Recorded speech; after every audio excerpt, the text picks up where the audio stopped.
Nangako ang bisperas ng bagong taon na maging isang di malilimutang pagdiriwang para sa isang pamilya na hindi nagkakasama sa mahabang panahon. Para sa mga araw, ang hostess ay nakatuon sa kanyang katawan at kaluluwa, pati na rin ang isang malaking pamumuhunan sa paglikha ng isang perpektong gabi, kung saan ang bawat detalye ay hindi magkakamali. Ngunit ang lahat ng kinuha nito ay isang kinakalkula na kilos mula sa biyenan, na sa publiko ay ipinakita ang kanyang manugang na babae na may isang simpleng pagod na apron habang ipinamamahagi ang mahalagang alahas sa iba. Para sa maligaya na kapaligiran upang maging tumusok ng katahimikan, na nagambala lamang sa pamamagitan ng ingay ng mga pinggan na tinanggal mula sa talahanayan. Isipin lamang, mga kaibigan, isang malinaw na plano ng bisperas ng bagong taon, kumpleto sa dekorasyon mula sa isang magazine, isang sopistikadong menu at isang talahanayan na umaapaw ng may kasaganaan. Ito ang pagkakataon ni Margarida na patunayan, minsan at para sa lahat, na nararapat niya ang kanyang lugar sa pamilyang iyon lalo na sa mga mata ni Antonina Viktorovna. Ang kanyang biyenan na mula pa sa simula ay ginagamot siya ng bahagyang nakatago na disdain. Pagkatapos ng lahat, pagkatapos ng 5 taong pag-aasawa at pagkuha ng kanilang sariling apartment, na pinondohan ng maraming pagsisikap, dumating ang oras upang ipakita na siya at si Constantino ay hindi lamang isang matatag na mag-asawa, ngunit isang halimbawa ng tagumpay. Sigurado ka bang mahawakan mo ito? Tanong ng kanyang asawa, walang pag-aalinlangan nang ipahayag niya ang ideya ng pag-host ng partido para sa 15 tao. Siyempre ginagawa ko, sagot ni Margarida na may tiwala ng ngiti. Hindi araw-araw na gumawa tayo ng ganito. Sa katunayan, ang pagganyak ay lumampas sa isang simpleng pagpupulong. Ito ay isang bagay ng pagmamalaki. At hindi siya ekstrang walang pagsisikap o mga mapagkukunan upang matiyak na ang lahat ay napunta tulad ng pinlano. Sa mga araw na humahantong sa pagdiriwang, nagbago si Margarida sa isang makina ng pagiging produktibo. Walang katapusang mga listahan, masusing pagbili, nasubok at retested na mga recipe. Nag-alok si Constantine ng tulong, ngunit ang karamihan sa bigat ay nahulog sa kanyang mga balikat. Bakit hindi tayo mag-order ng bahagi ng hapunan sa isang restoran? Iminungkahi niya, nag-aalala tungkol sa pagod ng kanyang asawa. Walang paraan ang matatag na tugon. Lahat ay kailangang maging gawang bahay na ginawa ko. Alam niya na ang kanyang biyenan, kasama ang kanyang klinikal na mata, ay tatanungin ang pinagmulan ng bawat ulam at nais ni Margarida na sumagot sa kanyang ulo na gaganapin ng mataas, ako ang naghanda nito, mula sa simula hanggang sa matapos. Sa bisperas ng bagong taon, nagising siya bago sumikat ang araw. Ang araw ay magiging matindi, inihaw sa oven, pangwakas na pagsasaayos sa mga dekorasyon, ang pagtatapos ay nakakaantig sa mga pinggan na maaaring ihanda ng maaga. Ito ay sa panahon ng pagmamadali na ito ay tumunog ang telepono. Ito ay si Antonina Viktorovna, kasama ang dati niyang lamig, Rita, para lang kumpirmahin, anong oras tayo darating. At ano ang pinaglilingkuran mo para sa mainit na pagkain? Si Constantine ay kinasusuklaman ang mga isda mula noong siya ay bata pa. Inaasahan kong hindi mo nakalimutan. Ilang sandali si Margarida na naglalaman ng kanyang pangangati. Sa 7, tulad ng napagkasunduan. At huwag mag-alala, magkakaroon kami ng inihaw na karne ng baka at mga rolyo ng manok. Walang isda. Isang hindi komportable na katahimikan na sinusundan ng isang tuyo na tingnan mo sa ibang pagkakataon na walang silid para sa mga tugon. Sa 7 matalim, ang lahat ay hindi nagkakamali. Ang talahanayan ay nagpakita ng iba't ibang mga salad, nagsisimula, 2 pagpipilian sa mainit na ulam, mga dessert na mukhang nagmula ito mula sa isang luho na bakery. Kahit na ang mga cookies ng gingerbread na pinalamusan ng maharlikang icing, karapat, dapat sa mga takip ng magazine. Ang apartment ay kumislap, ang Christmas tree ay kumislap, at sa gitna ng talahanayan, isang komposisyon ng mga kandila at mga sanga ng pino ay idinagdag ang pagtatapos ng pagpindot. Nalalampas mo ang lahat ng mga inaasahan, pinuri si Constantino, na tunay na humanga. Ngumiti si Daisy. Ang 40,000 riis na namuhunan sa partido ay mabigat sa bulsa, ngunit ang bawat sentimo ay sulit. Nagsimulang dumating ang mga bisita. Una, ang mga magulang ni Constantine. Naglakad si Antonina Viktorovna sa paligid ng silid na may isang tasa na hitsura, nang hindi man lang nagkomento. Pagkatapos ay dumating ang iba, ang kapatid ng asawa kasama ang kanyang pamilya, mga pinsan, tiyo, isang malabo ng malalayong kamag-anak. Nagsimula ang hapunan sa isang nakaka-relax na kapaligiran. Ang papuri para sa pinggan ay hindi tumigil. Tiningnan ni Constantino ang kanyang asawa na may paghanga, habang sa wakas ay nadama ni Margarida ang bigat ng mga huling araw na mawala. Maging ang biyenan pagkatapos ng ilang gasping, tumango siya ng isang maingat na pag-sign ng pag-apruba. Ngunit pagkatapos ay dumating ang sandali na magbabago sa lahat. Sa pagitan ng pangunahing kurso at dessert, tumayo si Antonina Viktorovna na naghahanap ng solem. Mayroon akong maliit na regalo para sa aking mga batang babae. Kumuha siya ng 2 maliit na kahon mula sa kanyang bag, isang malaki, isang maliit. Svetlana, aking anak na babae, ito ay para sa iyo. Sa pagbukas ng velvet packaging, ang hipag na biyenan ay nagulat, isang pares na matikas at sparkling na mga hikaw ng brilyante na nabuhay sa ilalim ng mga ilaw ng partido. Palagi kong alam na pinangarap mo sila, sabi ng biyenan habang sinubukan sila ng kanyang anak na babae, beaming. Pagkatapos ay dumating si Margarida. At ito, Rita, ay para sa iyo. Sumakay ang kanyang puso habang hawak niya ang mas malaking kahon. Maaari ba itong maging isang hanay ng pilak na cutlery? Isang piraso ng pinong kristal? Ngunit nang binuksan niya ito, nakakita siya ng isang pagod, kupas na tela, na may mga mansa na alinman sa oras o paghugas ay maaaring mabura. Ito ang aking apron, paliwanag ni Antonina, na may isang ironic na ngiti. Ginamit ko ito kapag ang iyong mga bayaw ay maliit. Akala ko ito ay angkop sa iyo pagkatapos ng lahat, mahilig ka sa pagluluto, hindi ba? Ang katahimikan na nahulog ay bingi. Ang lahat ng mga mata ay lumubog sa pagitan ng mga sparkling hikaw sa mga earlobes ng Svetlana at ang frayed na tela sa pagitan ng mga kamay ni Margarida. Salamat, bulong niya, naramdaman na mahigpit ang kanyang lalamunan at nasusunog ang kanyang mukha. Dahang bumangon siya, hawak pa rin ang pirigalo at pumunta sa kalan. Isa niyang pinatay ang mga burner, kung saan ang huling batch ng mga pinggan ay nagpapahinga, isang pato na pinalamanan ng mga mansanas at isang inihaw gamit ang isang recipe na minana mula sa kanyang lola. Rita, anong ginagawa mo? Tanong ni Constantino, nagtaka. Hindi siya tumugon. Nagsimula siyang makolekta ng mga salad at nagsisimula na iniimbak ang lahat sa mga plastik na lalagyan. Ano ang nangyayari? Iginiit ang asawa, sa oras na ito sa isang mas malakas na tinig. Huminto si Margarida, na naghahanap ng maayos sa kanyang biyenan. Naghanda ako ng isang hapunan ng bagong taon para sa 15 katao. Ginugol ko ang 40,000 riis. Ibinigay ng iyong ina ang kanyang anak na si Diamond Earrings at binigyan ako ng isang ginamit na basahan. Pinatay ko ang kalan at inilalabas ko ang pagkain. Iyon ay ginawa ni Constantino na makialam, ngunit ang isang hitsura mula sa kanyang ina ay sapat na para sa kanya na umupo pabalik, tahimik. Ang kilos ay ang huling dayami. Patuloy na itinakda ni Margarida ang talahanayan sa katahimikan, habang ang mga panauhin, paralisado, pinanood ang eksena. Hanggang sa sinira ni Antonina Viktorovna ang pagkabagot, kaya ano? Ang tanong ay nakabitin sa hangin, mabigat, walang sagot. Sapagkat, malalim, alam ng lahat, ang ilang mga pagkakasala ay hindi nangangailangan ng mga salita upang saktan. At ang iba ay hindi rin karapat, dapat na paliwanag.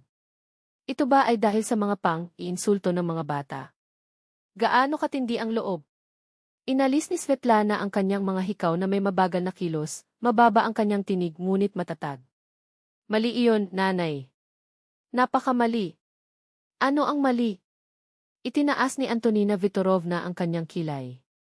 Ibinigay ko ang naisip kong kinakailangan. Sergey, ipinangako mo ang isang bagay na praktikal para kay Arita sa isang mahabang panahon. Ang isang praktikal na bagay na ginamit na itama ang isang tao sa pamilya na may tono ng asid. Ito ay pagkatapos na si Pavel Borisovich, ang ama ni Konstantin, na laging tahimik at malayo sa mga hindi pagkakaunawaan ng pamilya, biglang tumayo. Ang buong silid ay nagyelo. Antonina, ang kanyang tinig ay pinutol ang hangin tulad ng isang talim. Lumampas ka sa lahat ng mga limitasyon. Rita, dedicated time, pagsisikap, pag-aalaga upang lahat tayo ay nagkaroon ng isang espesyal na gabi, at napahiya mo siya. Hindi ko napahiya ang sinuman. Si Antonina Viktorovna ay sumiklab, ang kanyang mga kamay ay clenched sa mesa. Ang aking anak na babae at ako ay may isang espesyal na relasyon. At anong relasyon ang mayroon ka sa iyong manugang? Si Pavel Borisovich ay hindi bumalik. 5 taon ng pagpuna, ng belitling, at ngayon ay nagpasya kang ipakita sa lahat kung ano ang kanyang lugar sa pamilyang ito. Hayaan siyang maglingkod sa isang lumang apron, habang ang kanyang anak na babae ay kumikinang na may mga diamante. Nasunog ang mukha ni Antonina Viktorovna. Huwag kang maglakas, loob na makipag-usap sa akin sa tono na iyon. Gagawin ko, sagot ng asawa, matatag. Dahil may sakit ako sa iyong mga laro. Sinalubong ng kanyang mga mata si Margaridas, na hawak pa rin ang lalagyan na may salad, paralisado. Rita. Lumapit si Pavel. Hinihiling ko sa iyo na huwag panatilihin ang anumang bagay. At humihingi ako ng kapatawaran para sa aking asawa. Nag-atubili si Margarida, nakatingin sa kanyang asawa. At ikaw, Kostya? Ang kanyang tinig ay nanginginig, ngunit hindi mula sa kahinaan. May manahimik ka ulit. Ang lahat ng mga mata ay bumaling kay Konstantin.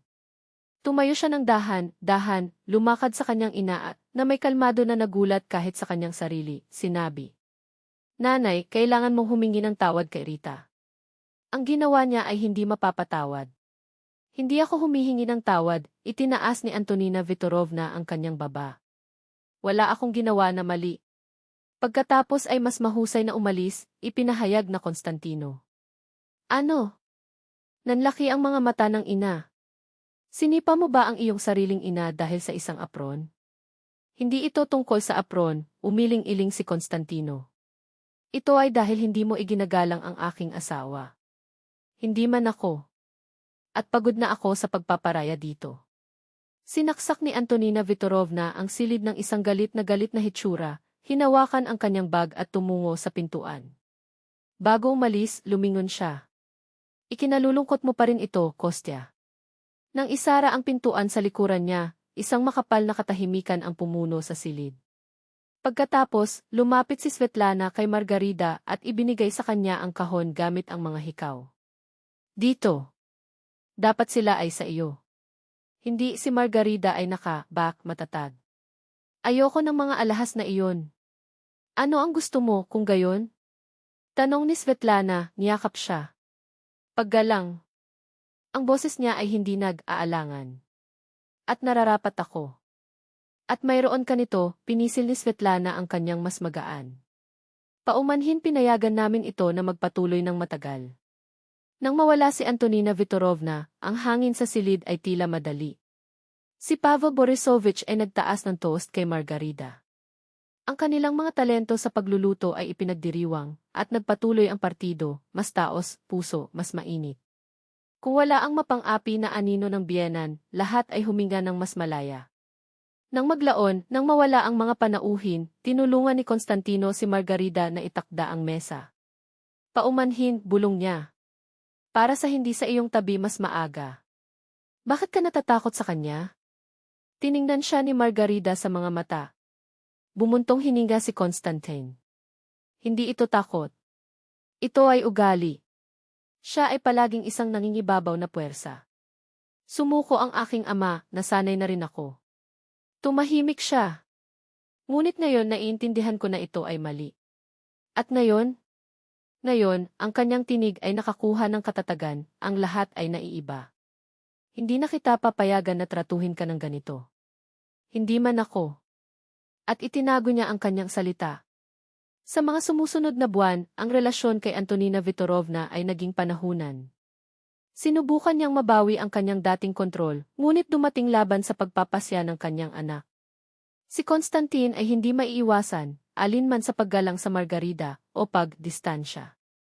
At, sa sorpresa ng lahat, nakatanggap siya ng hindi inaasahang suporta mula kay Pavel Borisovich na, sa unahang pagkakataon sa mga dekada, ay nagsimulang magpataw ng kanyang mga limitasyon sa kanyang asawa. Ito ay isang pagkabigla para kay Antonina Viktorovna. Hindi mo na ba ako mahal? Tinanong niya ang kanyang asawa na may luha sa kanyang mga mata. Gusto ko, sumagot si Pavel, mahinahon. Ngunit ang pag-ibig ay hindi nangangahulugang sumasang, ayon sa lahat, lalo na kung mali ka. Pagkalipas ng 6 na buwan, napagtanto na ang kanyang mga dating taktika ay hindi na nagtatrabaho, lumitaw si Antonina Viktorovna sa bahay ni Margarida nang mag-isa siya. "Maaari ba akong pumasok?" Tanong niya na may isang kawalan ng katiyakan na hindi pangkaraniwan para sa kanya. Binuksan ni Margarida ang pintuan sa katahimikan, pinapanood siya. "Ako," napalunok si Antonina Viktorovna, ang mga salitang tumitimbang tulad ng tingga. "Dumating ako upang humingi ng tawad. Ang ginawa ko noong bisperas ng bagong taon ay malupit. Hindi patas." Tumawid si Daisy. "Bakit mo ginawa iyon? Ano ang ginawa ko sa'yo?" Ang biyenan ay lumubog sa isang armchair, biglang mukhang tulad ng isang pagod na babae, hindi ang karaniwang hindi maipapalagay na matriarch. "Wala. Wala kang nagawa." Bumuntong, hininga siya. "Natatakot akong mawala ang aking anak. Akala ko inalis mo siya sa akin at sinubukan kong patunayan na mayroon pa rin akong kapangyarihan." Umiling-iling siya. "Ito ay maliit. Nakakaawa. At bakit ka nagpasya na humingi ng tawad ngayon?" "Dahil napagtanto ko na maaari akong mawala hindi lamang sa aking anak, kundi pati na rin ang aking asawa." Nag-atubili siya. "At nagsimula akong pumunta sa therapy." Ito ang ideya ni Pavel. Isang pag-agos halos malagkit. Binigyan niya ako ng isang ultimatum, isipin iyon. Hindi mapigilan ni Margarida ngunit ngumiti sa imahe. Inar ang biyenan, palaging nakalaan, sa wakas ay nagtatanim ng kanyang mga paa sa lupa. At ano ang sinabi ng psychologist? Marami. Bumuntong hininga si Antonina Viktorovna. "Pangunahin kami, mga magulang, ay igiit ang pagkontrol sa aming mga anak kahit na sila ay maisapat na gulang. At sumisira sa kanila." Tumahimik siya. "Hindi kita hinihiling na patawarin mo ako ngayon, ngunit nais kong magsimula muli. Kung pinapayagan mo ito." Pinanood siya ni Margarida ng mahabang sandali, tinitimbang ang bawat salita. "Okay," sinabi niya sa wakas. "Subukan natin." Sa ilalim ng isang kondisyon, idinagdag niya ng mahigpit. "Walang manipulasyon. Walang kahihiyan. Lahat ng tao dito ay nararapat na igalang. Kasama ka. Kasama ako." Tumango si Antonina Viktorovna. "Nangako ako. Ito ay isang milestone." Ang lahat ay hindi nagbago ng magdamag, mayroong mga relapses, sama ng loob, sandali kung kailan nagbanta ang nakaraan na muling mabuhay. Ngunit sinubukan ni Antonina Viktorovna. At si Margarida at Constantino ay nagbigay sa kanya ng pagkakataong iyon. Pagkalipas ng 2 taon, sa mga sumusunod na bisperas ng bagong taon, ang pamilya ay nagkita muli sa kanilang bahay. Sa oras na ito, magkasama silang nagluto. Kapag oras na para sa mga regalo, ibinigay ni Antonina Viktorovna si Marguerite ng isang maliit na kahon. Sa loob, isang pares ng mga pilak na hikaw na may mga amethysts. Hindi sila kasing mahal ng mga diamante, sinabi ng biyenan, na may panginginig sa kanyang tinig. Ngunit pinili ko ito ng may pag-aalaga. Akala ko ang bato ay tutugma sa iyong mga mata. Niyakap siya ni Margarida, naramdaman na nasusunog ang kanyang mga mata. "Maganda sila." "Salamat." Nang umalis ang mga huling panauhin, ibinalot ni Constantino ang kanyang asawa sa kanyang baywang at bumulong. "Ginawa mo ang imposible." "Tamed aking ina." "Hindi ito sa akin," umiling-iling si Margarida, nakangiti. "Ito ay sa amin. At alam mo ba ang natutunan ko? Minsan kailangan mo lamang itigil ang paglalagay dito. Gumuhit ng mga limitasyon kahit nasa takot." "At ang apron na iyon?" tanong ni Constantino bigla. "Magtapon mo ba ito?" Tumawa si Daisy. Save ko ito." "Sa pantry."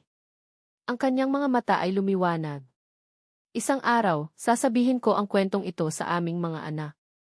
Upang malaman mo, ang anumang sitwasyon ay maaaring magbago kung mayroon tayong lakas ng loob na huwag manahimik kapag sinaktan tayo ng mga tao." Tumayo sila roon, sa tabi ng bintana, nanonood ng mga ilaw ng lungsod na lumiwanag sa gabi. Hindi bilang mga biktima, hindi bilang mga kaaway. Ngunit tulad ng isang pamilya, hindi perpekto, ngunit libre. At sa unahang pagkakataon sa isang mahabang panahon, ang bagong taon ay tunay na nadama bago. At doon, niyakap ng katahimikan ng gabi, Naipakita nila kung paano ang isang solong masakit na insidente at isang solong kilos ng katapangan ay maaaring magsulat muli ng isang buong kapalaran.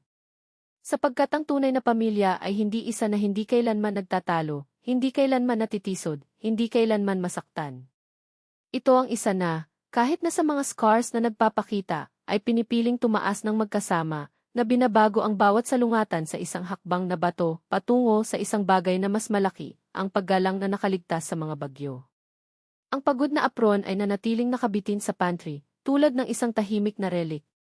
Hindi bilang isang anino ng nakaraan, ngunit bilang patunay na ang ilang mga kwento ay hindi kailangang mabura, pagtagumpayan lamang.